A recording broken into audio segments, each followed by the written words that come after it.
আমি এখনি গামোচা, এটি মেডেল, এটি চাবি,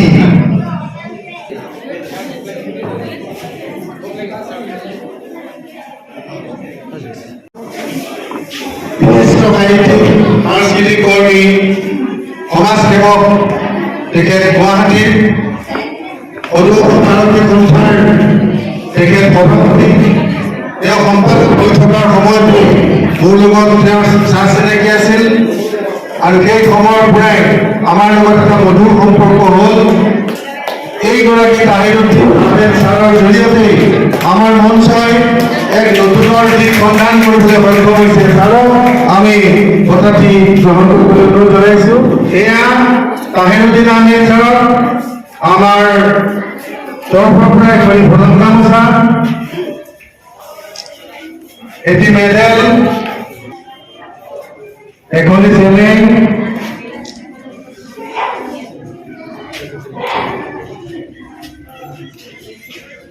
এটি মেমেন্টো,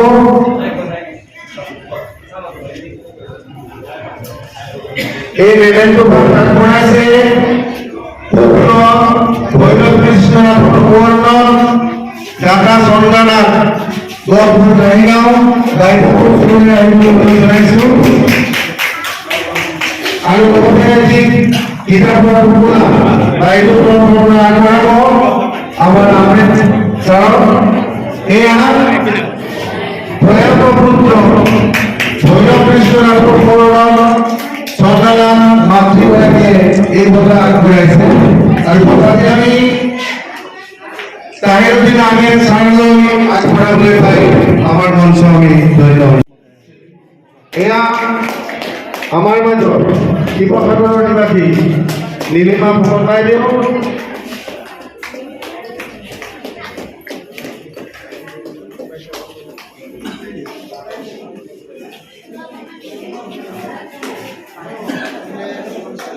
এয়া আমি নীলিমা পালৰ দ্বাৰা উৎকৰ্ষিত, মাতৃ নীলিমা পালৰ দ্বাৰা উৎকৰ্ষিত ৰাজা পালৰ এই কথাটি আগবঢ়াবলৈ পাই আমি ধন্য হৈছোঁ। গোপাল তেওঁৰ পুত্ৰ অসমীয়া কুমাৰে মাজবাট ওদালগুৰিৰ পৰা আগবঢ়াইছে। পুত্ৰ অসমীয়া কুমাৰে এই বঁটাটি আগবঢ়াইছে তেখেতৰ পুত্ৰী গোপাল কুমাৰৰ ওপৰত। ফটোটো ল'ব কাৰণে অকণমান মুকলি কৰি দিব। আগফালৰ ফটো মাৰিলে অকণমান চাব আমাৰ অসুবিধা হয়। ফটোখিনি আমাৰ আপোনালোকক অনুৰোধ জনাইছোঁ। এই ফটোসমূহ আমাৰ মঞ্চৰ বাবে ৰেকৰ্ড হয়।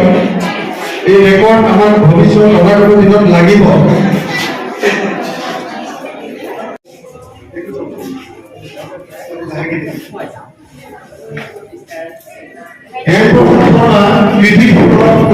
সাহিত্যিক, ঔপন্যাসিক, সমাজকৰ্মী, তেওঁ মাজবাট ওদালগুৰিৰ হয়।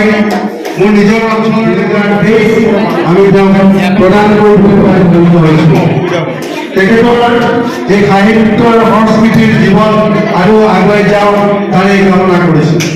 এই বঁটাটি আগবঢ়াইছে স্বামী যতীন্দ্ৰ মোহন নাথৰ সৌৰভ জ্যোৎস্নাৰাণী নাথ ওদালগুৰি ওৰাঙৰ পৰা এই বঁটাটি আগবঢ়াইছে। গতিকে আমি জ্যোৎস্নানাথ বাইদেউলৈ আমি অশেষ ধন্যবাদ জনাইছোঁ আৰু হেমপ্ৰসাদ বৰ্মা ডাঙৰীয়াক এই বঁটাটি আগবঢ়াবলৈ পাই আমি নতুন সুখী হৈছোঁ। আজি আমাৰ এগৰাকী অন্যতম বঁটা প্ৰাপক হেমপ্ৰসাদ বৰ্মা আমাৰ মঞ্চৰ জন্ম লগ্নৰ পৰাই তেখেতে আমাক লগ এৰা নাই। আমাৰ লক্ষ্য যে আমাৰ মঞ্চ যিসকলে আমাক ভাল হৈ আহিছে বা আমি আগুৱাই দিব পাৰিছোঁ, আমাৰ মঞ্চৰ জীৱনৰ উদম পথ দেখা পাইছে তেনেসকলক আমি উৎসাহিত কৰাৰ লগতে মঞ্চৰ বাহিৰৰ যিসকল আমাৰ সুবিধা আছে যিসকলক সমাজত কোনেও হয়তো দেখা নাই বা দিবলৈ মনতো কৰা নাই